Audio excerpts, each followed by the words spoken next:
Women's Day and welcome to the Federal. It's that time of the year again when the world celebrates its mothers, sisters, and daughters. When women colleagues are given warm wishes and appreciative speeches.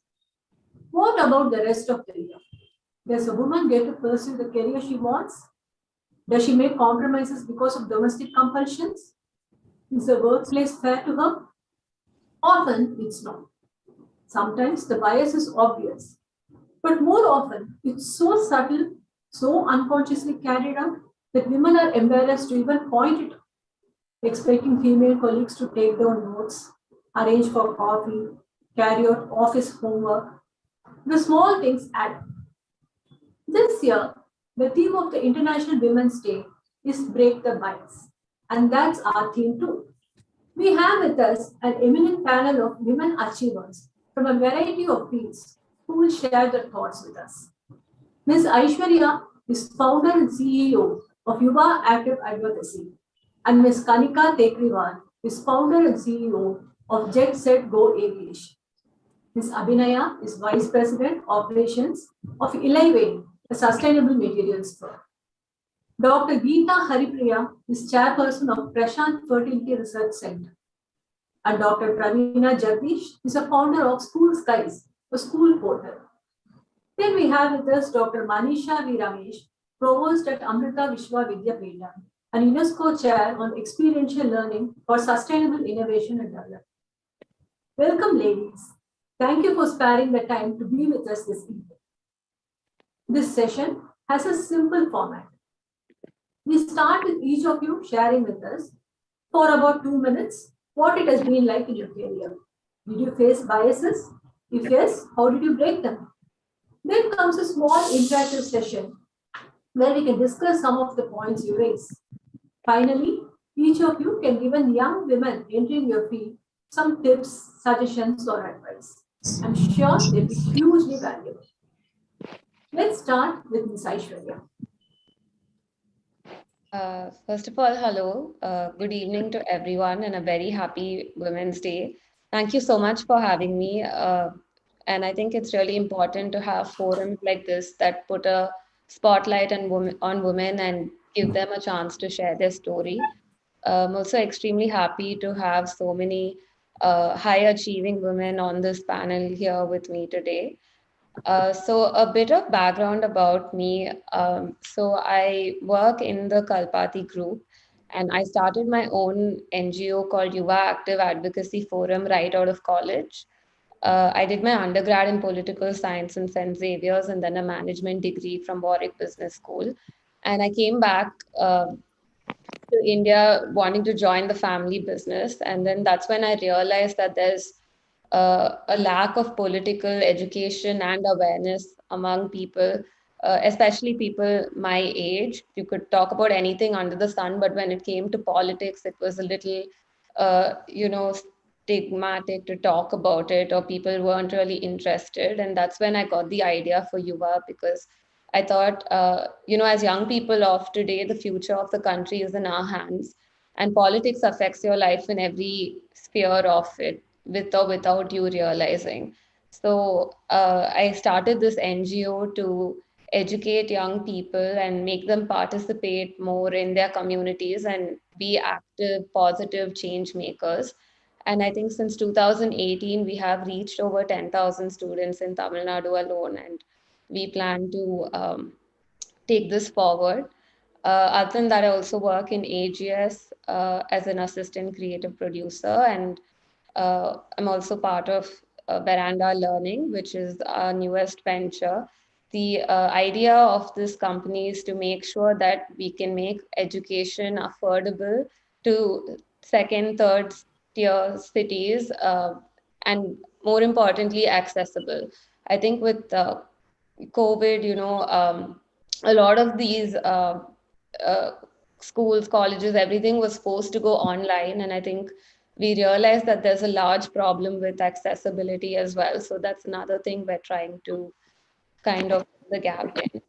Uh, I think as a young woman in any field, you have your own set of problems.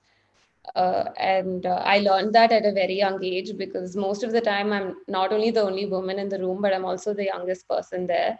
So I think it was a little difficult in the beginning to get people to take my ideas and my thoughts very seriously. So I think that was something that I found very difficult to break that barrier to say, I'm just as qualified. I have great ideas and I want you guys to listen to me and take me seriously. So I think that's when I've learned to really speak up and advocate for myself.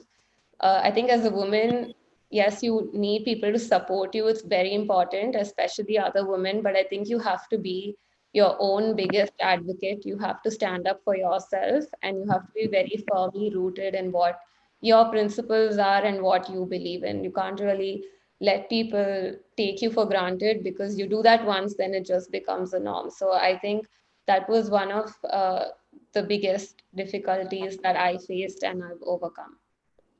Thank you. Thank you so much, Ms. Aishwarya. That was lovely. Thank Can we go next to Dr. Geeta? Yeah, good evening. Thanks for inviting me to be part of this forum. I'm Dr. Geeta Haripriya. I'm chairperson of Prashant Group of Hospitals and Prashant Fertility Research Center. We are in Chetpet, we are in Velachery and Kolathur. So, Prashant Fertility was started in the year 2001. But before that, I've been working in the United Kingdom for a couple of years. I actually went there for my infertility, which was a 14-year-old story. And I went there and I took the exams. I got the exams, but I failed the fertility test thrice. So the fourth time we went to Singapore, and there, the good news was there. When I came back to India, I just spent 1 year with my son, and then I went back to the UK because there was no fertility care. I wouldn't say no. There was a very minimal fertility care in India at that point of time, and I thought uh, I should give the women of India the same treatment, the sort of treatment that I went through and realized my dream. And it was quite difficult in the UK, even for me, because I worked, I earned the money, and then I took the treatment. I would spend everything and go back for another treatment. So this is not possible for everybody. So my dream was to come back and set up a fertility unit which is at par with the Western world, but at 1/10 the cost of the Western world. And that is the reason why we came back and started the fertility center. I have worked in about three major centers in the United Kingdom, but I visited at least 20 of them. And I picked up the best of all the technology there. And each equipment in my lab is sourced with care and the best available at that point of time. And we were the first to introduce the computerized laser and the first to introduce the computerized freezing machine. So whatever was there at the top at that Dr. Geeta, you're muted. Yeah. So following this, I realized that it was not only the equipment and the technology, but it is the doctors and the scientists, embryologists, who also are the most important part of the team. So I trained a group of my doctors and whatever I learned. And the embryologist was the difficult, specialty available. It was not available at that time, and therefore I tied up with Sydney IVF, and they would work with me for a long year. They would come every month to give me the scientist help and the technology. And I've upgraded my techno with the help. I upgraded technology, made it the best, and we got pregnant. So the first batch of patients was about 25 patients, and I had breakthrough a pregnancy rate of 67.5%, which was one of the highest at that point of time. And that was essentially because of the tie-up with the Western world and or rather Australia. And ever since, we've been doing very well. And the first batch of Sri Lankan patients came in 2003, and all of them got pregnant. So with that started my rendezvous with Sri Lanka, and I've been going there every year to see all my babies, and we have a large get together. And but that's one of the things that I dream for and long for during the year. So it is not only Sri Lankans in Sri Lanka, but Sri Lankans all over the world who started coming to take the treatment from here. And the Middle East, and you name any country, they would come from there. And the most important reason why they came here was because we gave good success rate at very, very affordable cost. And it was just in their 1/4 of what it was in their country. So they would finish all their free attempts in their country with insurance. Then they would come here when they have exhausted that. And I made sure that at least 95% of them went back with babies, either in the first, second, or the third attempt. And it has carried me so far. So once the babies were born, we found a lot of them were preterm, and a lot of them needed a lot of care.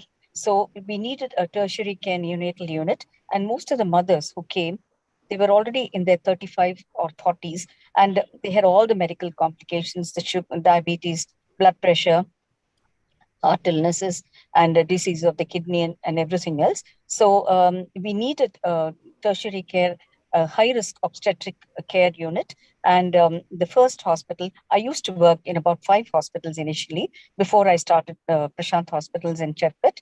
And I consolidated all this practice and started my first hospital in Harrington Road. And this had a high risk maternal care unit, and there were a level 3 neonatal intensive care unit, and a fertility care center. So I realized that you needed other doctors, the medical specialists, the surgeons, the orthopedic people, and all the other specialities to support the women in this endeavor, because many of them had other issues as well. And therefore, it became a multi-speciality hospital. And one day, some people from South Chennai, they sat down till 11 o'clock in the night, and they said, "Madam, this is not fair. And we are coming all over from that side of the city, and we've been made to wait so long. So why don't you start a center there?" So that was how the second center started. And when I built it, I said, "Okay." I had a little more space than here, so I made it into a super specialty hospital. And my father died of a massive cardiac arrest, and therefore I make sure that I put in a heart foundation there, and it's doing very well with doing all the high-end procedures. All other specialties are also there, and including kidney transplants. And my son, who was born after 14 years, he is now a liver transplant surgeon, and we are shortly starting a liver transplant unit there as well. Not Chennai, the people there said, I had a lot of patients from Tirupati, Nellore, and border Andhra, as well as people from the outskirts of Chennai. So when they approached, I said, "Okay, I'll do one." And that's how we started the one in Kolathur. And that is only about 3 months old. And that has even the highest technology available as of now, a soundless MRI. Most of us are scared of MRI because it's so noisy and claustrophobic. So we built up this, we put in an MRI, which is soundless and very friendly to children. The scan, which has got all the high-end things, and you can do a cardiac angiogram with that. But the highlight is the biplane cath lab, where with robotics in it, where you can stay at home. Within 5 kilometers, you can operate from home. And with the help of the robo, you can actually do an angioplasty. So this is one of the highest, and I think we're the second in India to have this machine. So I put in a lot of technology into it so that patients get the best care. And my center in Kolathur is very, very moderately priced, because the people from that part of the city really can't pay big bills. And I made it very, very affordable so that all of them can make use of the facility. And believe me, it's really doing well. And so as for... Doctor, can you tell us about, from then onwards to now, did you face any problems because you're a woman, Did it come in the way of your ambitions? Pardon? I didn't get you. You have been a doctor for so many years, and you've really specialized in your field. Did the fact that you're a woman come in the way of your ambitions? You have to break a lot of barriers like that. Not really. I think we were treated with a lot of respect. All the doctors here are treated with a lot of respect. And you mean about the discrimination, or that's what you mean, isn't it? Yeah, any kind of bias, overt or covert. Absolutely. I know that the theme for this time is gender bias, but I must say that there is no gender bias. And the male surgeons, of course, always criticize the gynecologists and say, okay, you create complications and you call us. But, that's more of a joke. We call them when it's absolutely necessary, because in medicine, it's all teamwork and it is meant in the interest of the patient. So when we need help, we call, not that we don't know how to do it. So there's absolutely been no gender bias. I must say that, must proudly say no gender bias at all. In fact, they all respect and they're all very, very supportive. And they're always there with a helping hand when we need them. So this is what is going on. And for women, I think the advice comes later. Second round, I think I'll stop with this. Yeah. Thank you so much, Dr. Geeta. Can we go to Dr. Praveena now? Yeah. Dr. Hi, Praveena? everybody. Yeah, hi, can you hear me? Hi. So, hi, everybody, and it's such a pleasure to be amid such learned, wonderful, beautiful women here. And thank you, Indra Balaji, for this opportunity. So, a bit of background about me. I think I've taken a very explorative, exponential path, I would say. So, by qualification, I'm a dentist, doctor specialized in medicine and radiology. And by passion and choice, an entrepreneur. And that's how I founded School Skies, which is a complete education portal today running across various schools in India.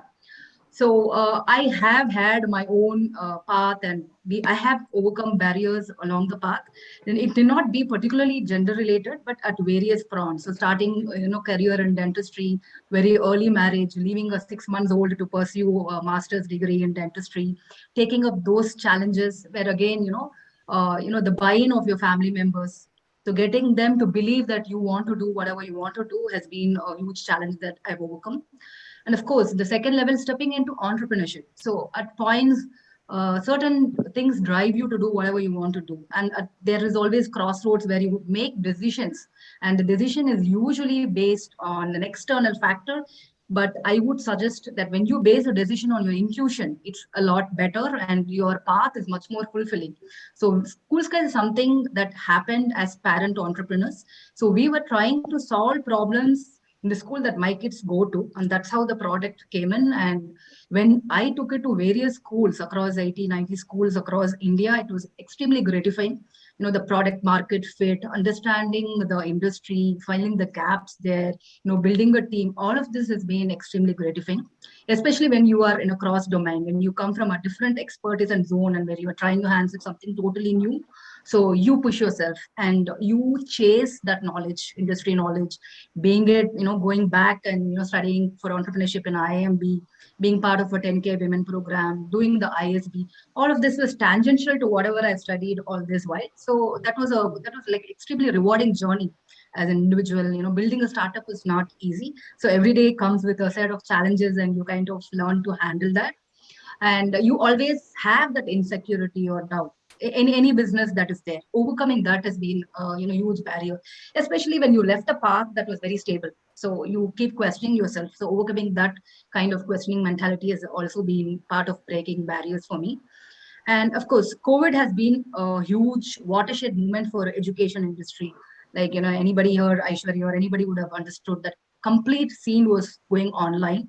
And 1.8 million students were shut out of schools and colleges. And very, very grateful to say that School Skies did its part by unlocking education, by digitally opening up various schools. All of us were sitting in our drawing rooms or dining rooms, but we were helping in the digital transformation. That was extremely gratifying. And I won't shy away from saying that we've been recognized as a startup that combated COVID by Indian Institute of Management. And I've been one of the TIE runner-up, and I've represented TIE Chennai for my startup School Skies and the TIE Global Pitch. And I pursued, I chased kind of, all that was connected with entrepreneurship. I did my ISB course, been part of AIC and Vanistali accelerated programs. So I kept doing this so that, I become more confident of what I'm doing. And I'm sure that I will get the buy-in of my clients, my team. So everywhere there was, something that I had to overcome. So my thing is basically expanding your perimeter of discomfort.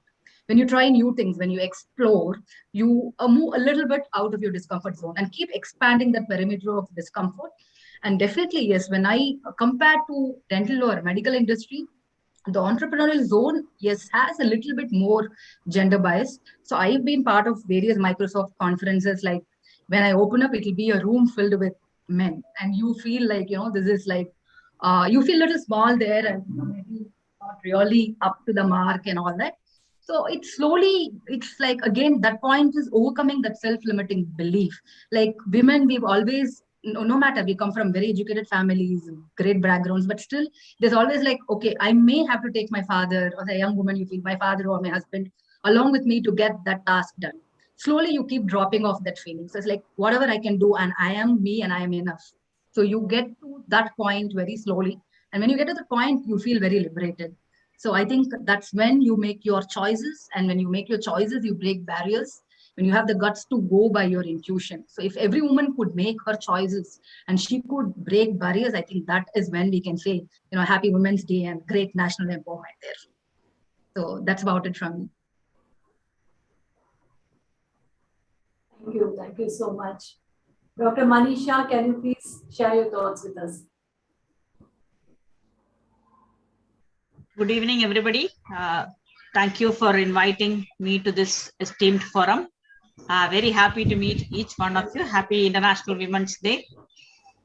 It's indeed with pleasure that I am joining this program, because I come from Amrita University, where the topmost is the Chancellor. The Chancellor herself is Sri Mata Amritanandamayi Devi. She herself is a woman, which makes a big difference to be part of the organization which has women as the leader itself. And when you were talking about the different challenges, different biases which we have faced during my career, I was just thinking about it. And what I had seen is, like, when I started off my career, initially as a student, where I wanted to study a lot, and I had an early marriage itself. So first thought process was that my education is going to get stopped. But when you have a very supportive family system, that helped me to take through from the bachelor's of, I think in the third semester of bachelor's, I got married. So from there to come up to PhD and then continue to be in the forefront in the education sector as a professor, as a researcher, and also as an administrator. The whole family was with me to take forward. So I feel like any challenge, any bias which you have, you can overcome when you have a strong family support you have. And as long as the family believes the education of the women and the knowledge what they are imparting is the most important for the family, you will be able to move forward and you will be able to contribute a lot. What made me different is my involvement with the Amrita University, where when I started my PhD program itself, I think initially I was not even thinking about PhD program, I would say, because as I said, I got married early. So somehow finished the BTech degree, the Bachelor of Engineering. And then after that, I went into MBA. That's where I was first facing the biggest barrier of talking to men. Even though I was an engineering student, even though I did mechanical production where there was only 7 women in the classroom, I was always a silent member. Got married early, coming from the rural village. Naturally, you had all your inhibitions, how you have been trained by your family members or what your customs and the cultures were. And the moment you get into the management school, you are put into a world where you have to interact with everybody. You have to open up. And literally, I ran away from that thing. I was thinking that I cannot make it. I am not able to talk to them. And when I'm with the urban, all the students and the friends coming from the urban side also, I can feel the complete difference, the way they think, the way I think. So I had to break the barrier. And this is where Amma, our chancellor, was very positive. When I went and talked to Amma about the challenge which I was facing, and she is the person who has told that, you have taken up a profession or to study where it is managing the human mind. Managing the human mind, you cannot have the difference between man or woman. It's the mind what it is. If you bring in the love and compassion, if you bring in the understanding, if you develop the empathy, you will be able to take forward that instruction. With that, I went back to the university and tried to slowly imbibe it. So it's what I felt like, that motivation, what I was seeing in Amma, where even though she also come from the rural background, with all the barriers of language barrier, educational barrier, everything. Amma has overcome a lot of these barriers and today known as one of the world-renowned humanitarian. So my motivation was by seeing her example has helped me to actually change myself and then take it forward.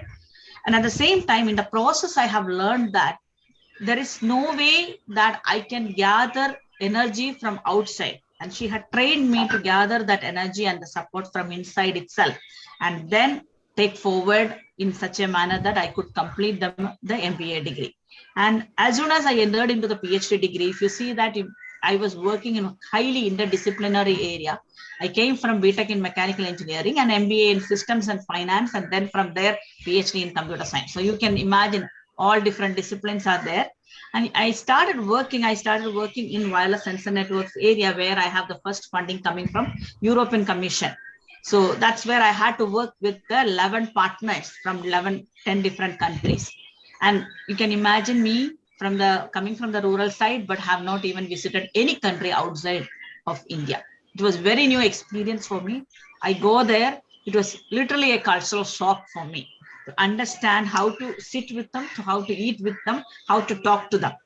But slowly I had to learn from the circumstances and gather that energy and feel that, okay, I know what they are saying. I am capable to actually discuss with you what I know. And that strength, I don't think anybody else can give you. You have to really build it through and then take forward. That's what has helped me to move forward. And what was the strength is the scientific vigor which was there in the university. I was able to cope up and stand with them, present in front of European Commission and say that this is what India is bringing in and we can take forward what you are trying to say. And even though they wanted to work as on wireless sensor networks, and that was the time when wireless sensor networks area was emerging, and I had to work on interdisciplinary area where they were asking, can you implement somewhere in the disaster management aspect, where can you simulate things? So when I came back and when I was thinking of this, and I had the discussion with Chancellor Amma, and I said, Amma, they want us to simulate, and this is a very prestigious project because that's the first time European Commission was giving fund to India. And Amma said, what are you going to do with this fund? And basically my answer was, like any other professor, Amma, we will do laboratory experiments, simulations, and publish papers. The quick answer from Amma was, if that is the case, you return the fund. We don't need the fund. So I was shocked and I was asking Amma, what is it? Then Amma said, no, this is the rare opportunity you will get to save life. You go and find out a landslide prone area and deploy the system there and save the life. And then I said, Amma, the fund won't be enough. Then Amma has given us, see, we have a lot of humanitarian projects. I will earmark the money for you to do the work on landslide early warning system. That is how that support system of Amma giving the courage, saying that it doesn't matter what you have learned. It doesn't matter whether you have funding or not. We as a university will support it. You take up the challenge to technically learn it and do it. And so I could actually bring in the system, the group of people from different disciplines, work together, constantly engaging to develop a solution which is not in there. And today we have built the world's first IoT system integrated with AI technologies for early warning of landslides. And we have deployed in Himalayas and Western Ghats and issuing early warnings so that we are able to save life. But during the process, as you said, there was initial struggle when you sit between man and woman. You know, for them to accept our ideas, you will have trouble. But you can break through because women has the strength of motherhood. Women has the strength of love. Women has the strength of empathy. Women has the capability to understand that. If you utilize those strengths, you are able to understand them, and that slow process of changing will happen. And by going through that, today I was able to cope up this, and all of them support, all the men. The moment they understand that we are capable, we are able to manage it, they all stand with you to take forward. So that is where I had to train. And the third thing which I was facing was when I was teaching, I could see several of girl students, you know, drop in. Majorly because they will have a marriage which is coming in. and after that they don't want to continue. So it was a big process for me to discuss with them how they can cope up with and take forward. And Amrita University put actually a special fund to make sure these students, rather than dropping the course, they join as research associates, etc. There is a partial funding which will help them to move forward so that they won't drop. Because what we believe in is once you drop, it is very difficult to come back. So never ever try to drop away or run away from things.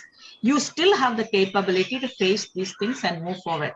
And since we being the strongest part of a family, if we show the strength, our future generations will have the strength and courage to face this. And I had seen the strength of women in communities where I work, we have a program called Live in Labs, where we work with 108 communities for providing sustainable solutions. So I had seen in the villages in Rajasthan, women wakes up at 4 a.m., start going to the agriculture field, doing all the work, whereas the man sitting inside the house without doing any work. And they come back at 10, again cook, give the food, go back again to the farm and do it. They're so strong, they are actually building it. So there is very strong commitment from the women for the society, for the family, rather than on a self-interest, or self-accomplishment, which most of the other people may look into. That makes us different. And if we gather the strength, that's it, we can change the community in any manner. Thank you. Thank you so much, Dr. Manisha. Ms. Abhinaya, can you please share your views with us? Yes. Hello to everyone and good evening. It was very inspirational listening to the stories from all the amazing women on this panel. So, and thank you for this opportunity as well. So maybe I'll start with giving a little bit of background about myself. So I did my undergrad in biological sciences with management. I had done it in Imperial College in London. And I'd come back in 2020 at the peak of the pandemic, and sort of, I think for all of us, all of our lives went to a standstill, and we were left with these questions of how we can best move forward during this time. So for me, what I had thought was, maybe why don't I start pursuing my passion? So I went vegan 6 years ago. I'm not sure if everyone knows what veganism is. So maybe I'll just tell you a little bit. So it's basically it follows a plant-based diet, which is a diet that has no animal products. So no meat, no eggs, no milk, as well as going on a sustainable journey to not use any cruel products. So no wearing leather, no wearing silk, and trying to make very conscious choices that is not cruel to animals as well as not cruel to the environment. So I thought, I've been so passionate about this for 6 years. What can I do to sort of change the world from my perspective? So since at Imperial, I'd also done a management degree, I had thought maybe it might be best to take an entrepreneurial step. So that's when I had thought of Elevate. So Elevate basically aims to create sustainable materials, whether it's food or the clothes we wear, or even the materials we use on buildings. So as a first step, I had thought maybe we can make some plant-based milk and plant-based meat. And since I did have a 3-year background in biology as well as biotechnology, there are a few biotechnological processes that can help accelerate this. So that was basically a background about the company that I'm a part of. And in general, some family background, as Aishwarya had said, it is part of the Kalpati AGS group. And another project is Veranda Learning, which is an edutech company that aims to make education accessible, affordable, and high quality. And I find that very relevant for today's topic, because one of our verticals is called Veranda Race, and its target group is only tier 3 and tier 2 customers. And most of the students that we do have learning with us are women. And as many women had mentioned on this panel as well, a lot of them have to give up things because they're married. So we have actually a lot of people who are maybe 30 years old, married with kids, coming in and thinking, maybe let me become a bank officer, let me take up a government job, let me try to make money that way. And so Veranda Race provides that in a very accessible manner. And we always found that, women are working a lot harder than men. And I think the basic reason for why that is because women have a lot more at stake. Like if we don't have financial independence, there's so much that we have to deal with. We have to deal with our husbands, we have to deal with societal pressures, what might people say, how media portrays us, and how, just in general, we are oppressed and seen differently than when it comes to men. Like if I'm giving a presentation or a man is giving a presentation, it has the exact same words, exact same pictures. Even if the woman delivers it better, people might trust what the man is saying more. And I think that, the reason for that is a lot of societal conditioning and maybe what we hear from people around us. And sometimes people have to deal with it in their upbringing as well. So fortunately for me, in our family, all the women were pushed towards education, were pushed towards pursuing their passion or pursuing whatever career that we want. And we are pushed the same amount as our brothers. So we are brought up in a very, very, very accepting environment that, views us with no bias. And because of that, wherever we are working, we are used to working in an environment with no bias. So once we got into the corporate field, so one of my experience that I had was, I would find that I would get interrupted when I'm speaking, especially by the men. And I would find that I'd have to say the same thing 5 times for someone to understand it. And since then, I'd been raising my voice and I've been maybe even interrupting people a few times to get my word in. And I think that's a very hard lesson that women have had to learn, and they've had to learn it in the hard way. And I think one of Aishwarya's stories was that people don't take what you're saying seriously. And I think once you have a very, very big understanding of whatever you're saying, and if once you position yourself in a way that people are forced to listen, I think that's the only way that we can get our word in. I mean, it is definitely unfair, but I think as someone else had mentioned, if we all came together collectively towards, whatever goals we have, we will create some change. And I think hearing everyone's stories, I have realized that already so much of change is being created. People are already doing a lot of amazing things. So I think we are definitely on the right path. And so a little bit about what I had talked about, which was Elevate, which is to do with plant-based meats and dairy. So with this as well, it is kind of like a science/business sort of industry. And for me, funnily enough, most people who are vegan are women. And that is obviously not surprising to me because we are a lot more empathetic. We have higher emotional IQ. We are able to see problems, foresee problems before they even happen, and we're able to do great problem solving. So a lot of people who are in this industry currently are already women. So in that way, I sort of am a bit comfortable, and it is kind of nice to see that, there is an industry that is women dominated, where women are thriving. And this is definitely something that is the future, given the amount of global warming, climate change, animal cruelty, food shortages, and things like that. I think, working in a plant-based sector with like-minded women is definitely, it's going towards the right direction. Thank you, Ms. Abhinaya. Ms. Kanika, can you please share your views with us?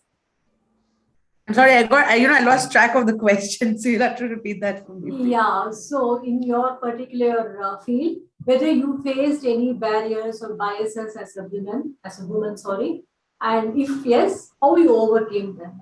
What were your thank you. So, I was on my way back from another event where I was speaking on a panel, and I think I was asked this exact same question as the last question on that panel. And it's so funny how we always want to discuss this, and I'll share a little bit about my personal experience. I run a private jet company. We operate Asia's largest fleet of planes and helicopters. I started this on my own about 8 years ago. And I started working in the industry when I was 16, and I would often attend air shows, but I would be the only skirt in a sea of suits or bald heads. And often people would, look at me and ask me if I'm some assistant, secretary, etc. And I think that only motivated me to, be a lot more perseverant towards setting up the business and doing what we did. And since then, I would always say that, it's not been easy having a combination of being young, being a woman, and being in a business which is very, very male dominated. You don't find too many women running airlines or aviation companies. However, I would say it also worked in my favor because we're a very regulated industry. And I mean, we have to go to the ministry and the bureaucracy for almost every approval. And I remember going into each office and saying, Bhaiya, please kar dijiye, uncle, please do this for me. Everyone became a Bhaiya, uncle, sir. And I think if nothing else, just out of seeing like a young girl running around trying to get stuff done, they would help me out. And, similarly with customers, I remember in the early days, they were like, I remember walking into a customer's office where I was the last person to enter. We'd gone to pitch our services to this company. And the owner of the company points at me like this. He's like, excuse me, miss, can you ask everyone if they want tea or coffee? And I think, all the confidence I'd built up in myself as a 21-year-old to go and pitch to this big fat billionaire went down the train, and I just wanted to cry immediately. And it took a lot to just turn around and say, no, sir, I'm the owner of the company that's come to pitch our services to you. And he actually turned into one of our biggest supporters, one of our biggest champions. After having dealt with us, he's made it a point to make sure his company hires more and more women. Before having dealt with us, they only had women in the roles of secretaries, assistants, EAs, etc. So I think, whilst, yes, there have been challenges, but I would say it's had more advantages. It's up to us whether we turn every, adversity into an opportunity. And that's what I've always lived by all my life. So it would be very easy for me to say throughout the years that, okay, because I'm a girl, this hasn't happened. And a lot of it hasn't happened. I know that. However, I think a lot has also happened because I'm a girl. I think a lot has also happened because I think differently as a woman. So I wouldn't say there have been very many barriers. I still enjoy being the only woman in a room full of men at most conferences and holding my own. And I would say it's not been smooth sailing, but I would have no complaints and no significant barriers to talk about. Okay. Thank you so much. Dr. Manisha, you were talking about supporting, girls in your university right now.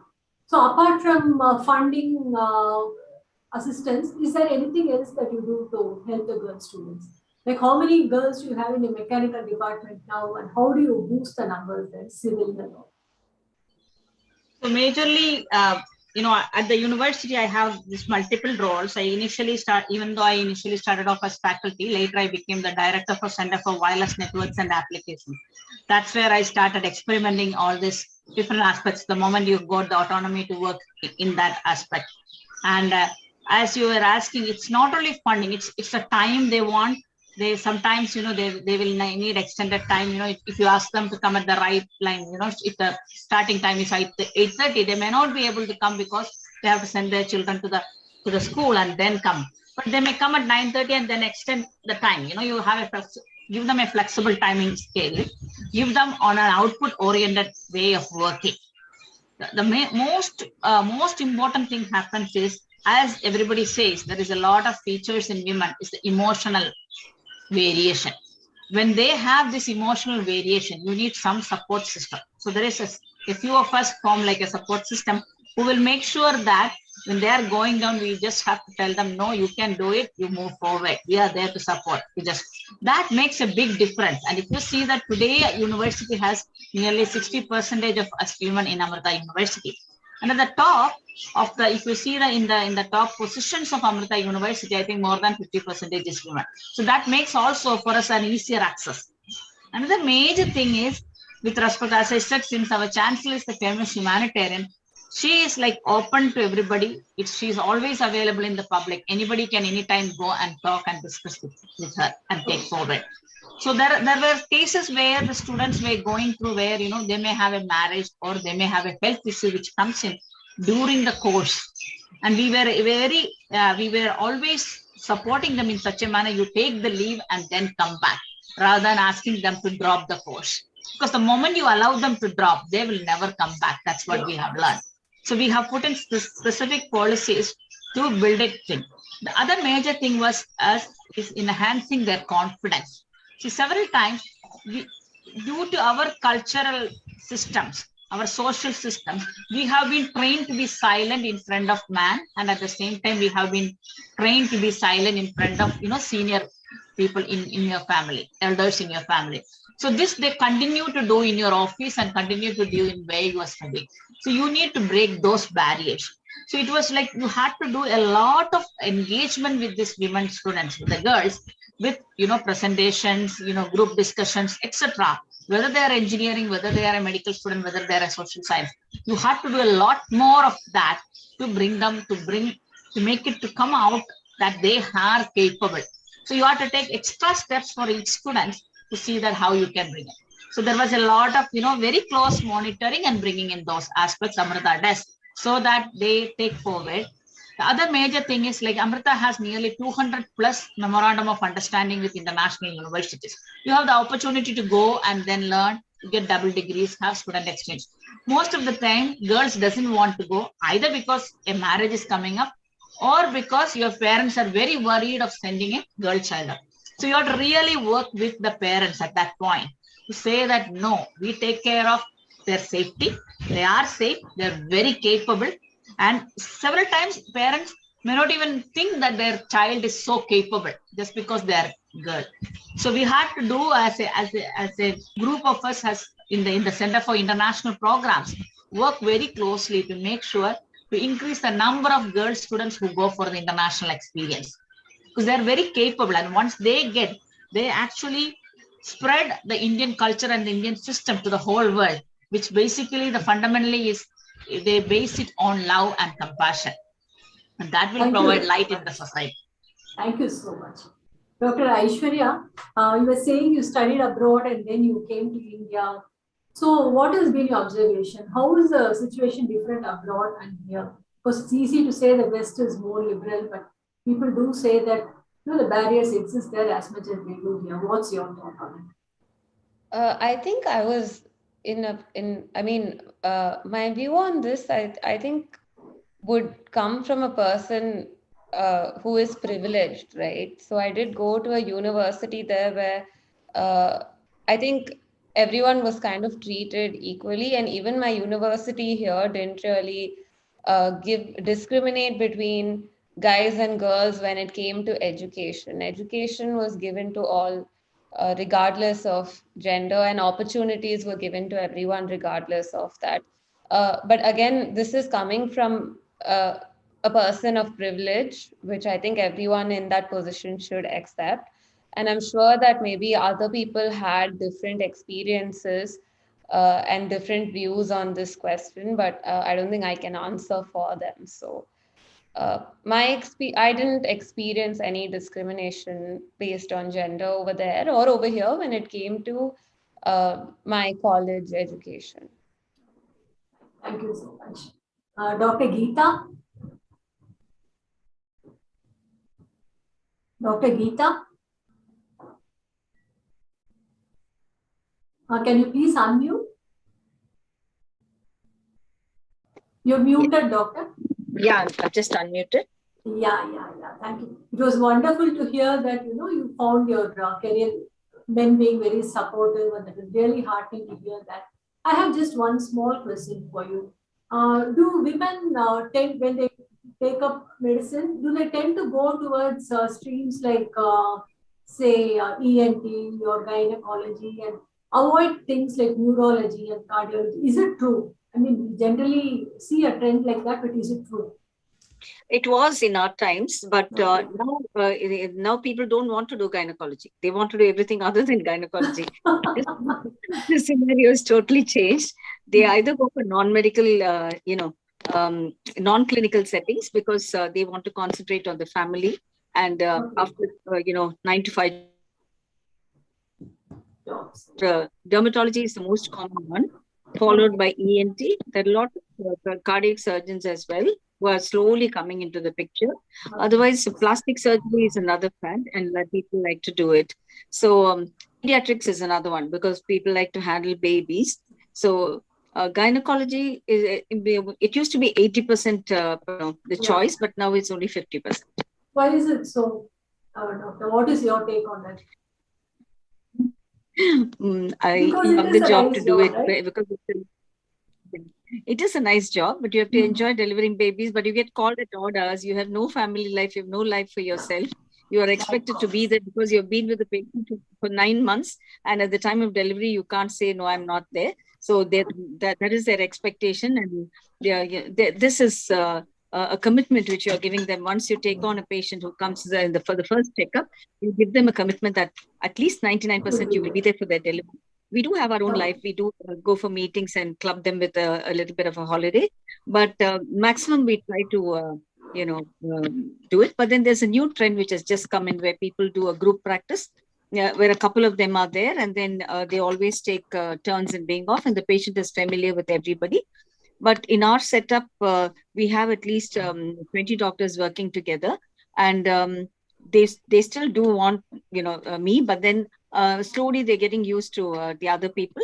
But still, they want you to be there. That's why people don't like it, because the commitment is very high, and the commitment to family is very low.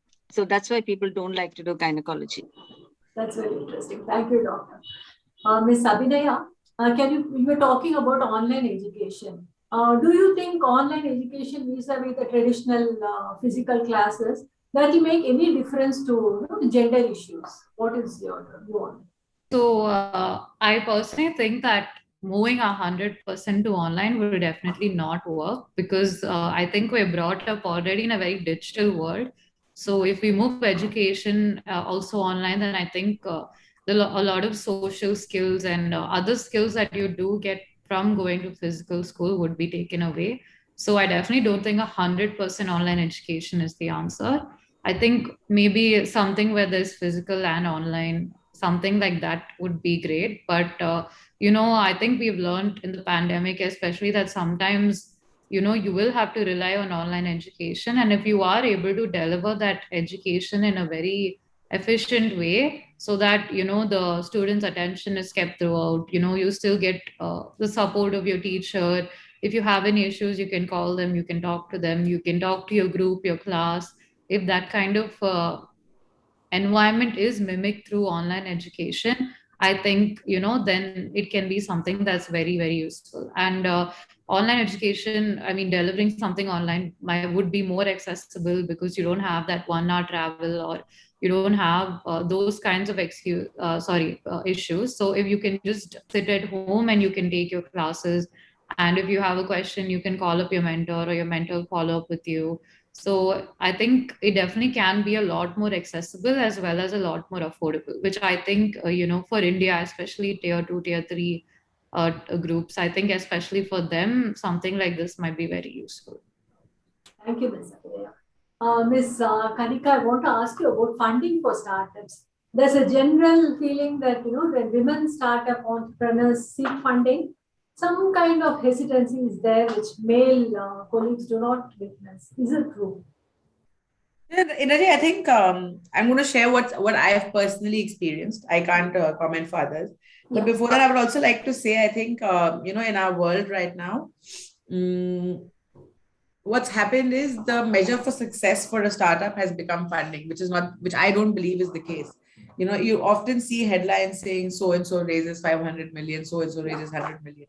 You don't see has XYZ made 100 million in profit. Ultimately, business has to be about, making money. You can keep reselling. You've seen what's happened to Snapdeal and a lot of other businesses. So I think focus has to be primarily on, building profitable long-term businesses with a goal of, creating a better ecosystem.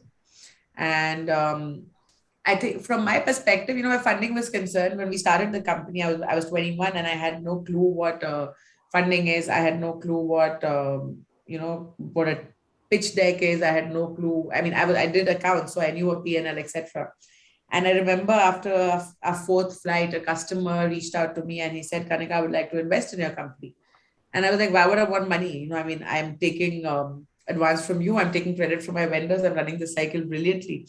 I don't need money. Why should I give you a piece of my company? And then he sat down and he said, you know what, to grow, he explained to me why one needs funding. And then he told me that you tell me whatever you think you're worth today, and I'm willing to take a piece of that. And believe it or not, I just gave him a very, very arbit figure, which I knew. I mean, my company was nowhere worth close to that also at that point of time. And he wrote out a check for 10% of the business. I encashed that check, and the money was in my bank for about 6 months before I actually used it. We signed the term sheet a year and a half later. We had to pay penalties to ROC and stuff for not, doing the right paperwork. And that just made me learn one thing. I asked him, I said, you took a leap of faith. You had no paperwork. You gave us money. So he told me one thing. He said, Kanika, we always invest in the founder. We never invest in the idea. And if we see the drive, the spirit, the courage to achieve in a founder, we go after that. And in fact, all our money, till date, the company doesn't have a pitch deck. We've never gone fundraising. All our money has come organically to us. So far, we've been profitable irrespective of that from day one. And the only lesson I've learned is that I don't think capital sees gender. What I believe is capital sees what the founder is bringing to the table. In the environment that we're living in today, there is excess capital in the world. Investors don't have enough opportunities to invest that capital. So anyone who's doing it right, who's doing it ethically, and not dancing on this gender bandwagon, I don't see why they would not be able to raise appropriate funding. Thank you so much. Dr. Praveena, I'm going to ask you about the tech field. You belong to the IT field, where we see a lot of women really coming up. But there's also a general talk that IT has as much of a glass ceiling as any other industry. Is it true? What have you seen till now? You're on mute. So I would also second what Kanika says, because when I went to IMB and as part of the cohort there, we've seen a lot of women who've taken very, very unconventional paths without the barrier of pedigree, age, and gender. So I think it's all about how you position yourself, whether it's a tech, whether it is aviation, whether it is Navy. A lot depends on, the thing is, the women percentage is less in these industries. Agreed. Compared to a general medical industry or, compared to teaching, definitely when I took a leap from dental to here, definitely the women perspective, it is less. You will be, in a minority, but that doesn't mitigate or, it doesn't make you lesser. It is just you're minor in quantity, but the quality is going to be how you position yourself. And the first point towards that is overcoming your self-limiting belief. So overcoming your self-limiting belief and putting yourself there automatically brings in the buy-in of your investors or, your co-founders or anybody else there.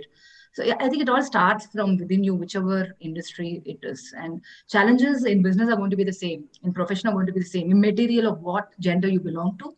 What differs is how you react to it and how you tackle it.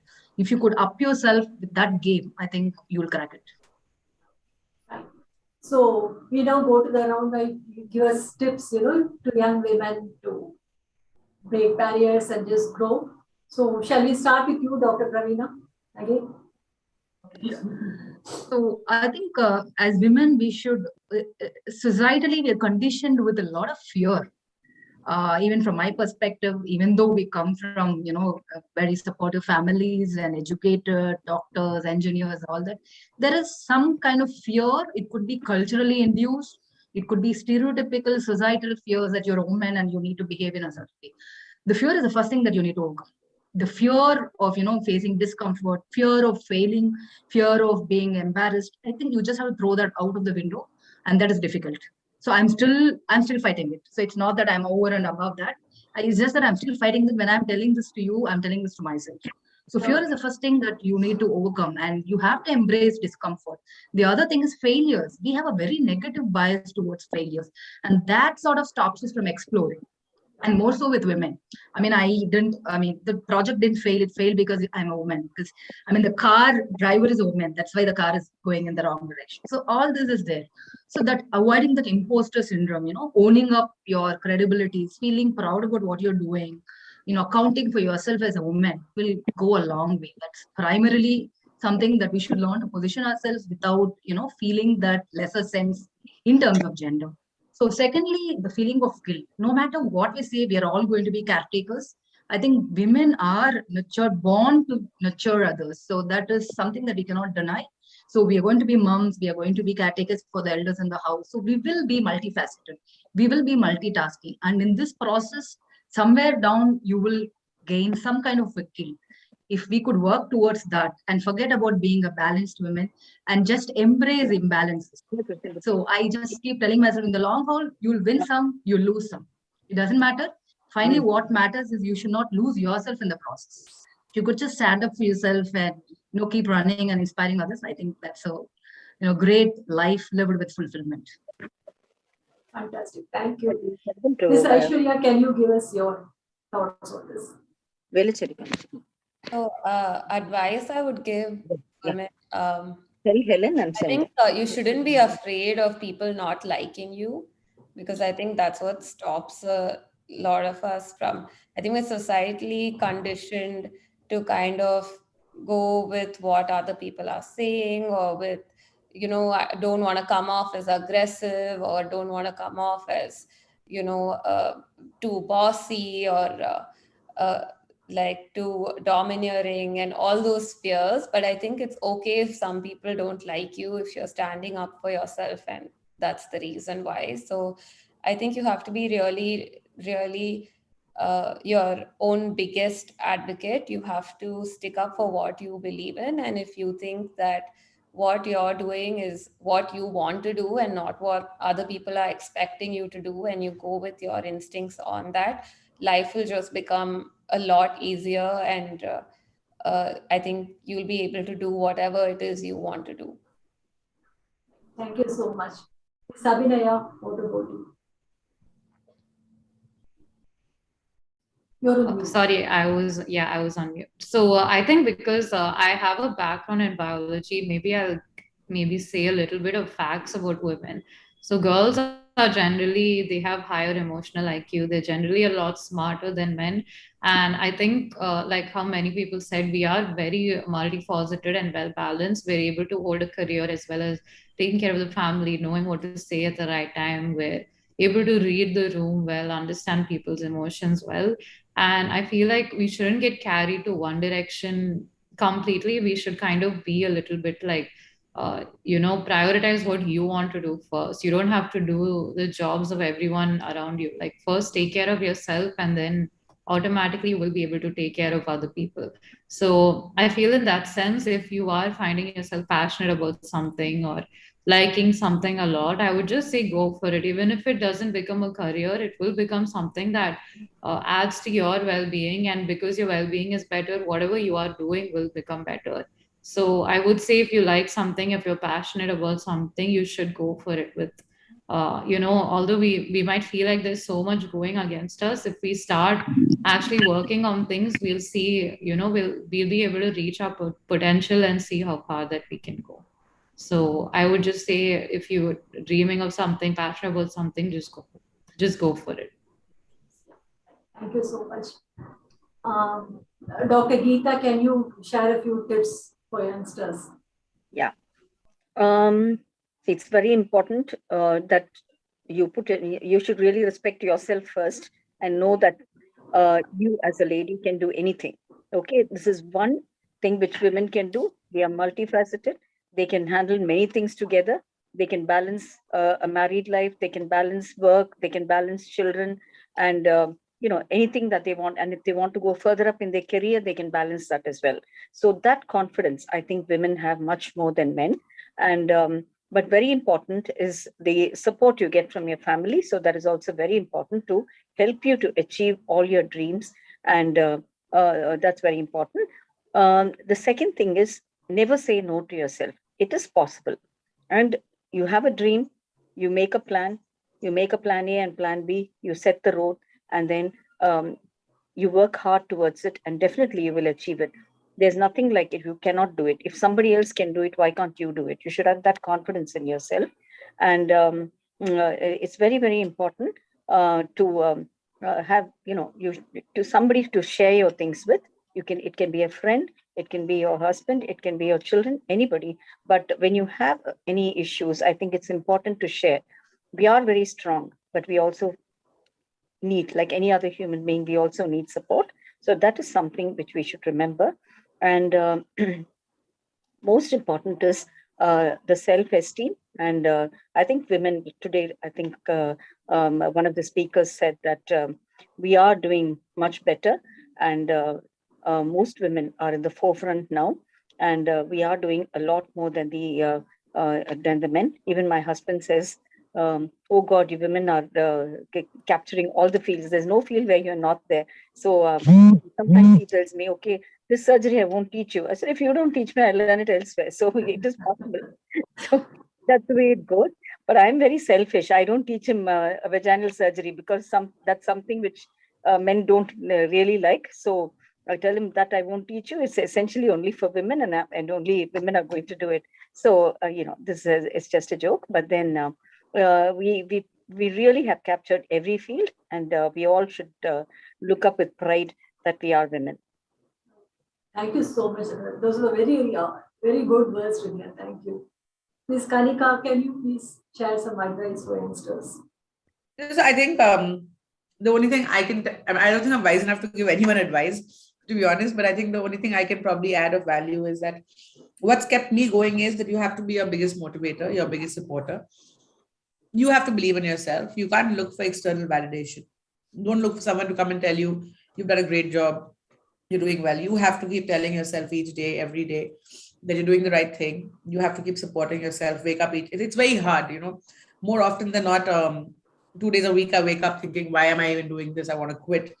And, as the business even progresses, succeeds, everything, you still want to give up. You still, you wake up with so much confusion, doubt, but it's only you who can tell yourself that, I'm doing this right. I'm going to do it. I'm going to get where I have to get.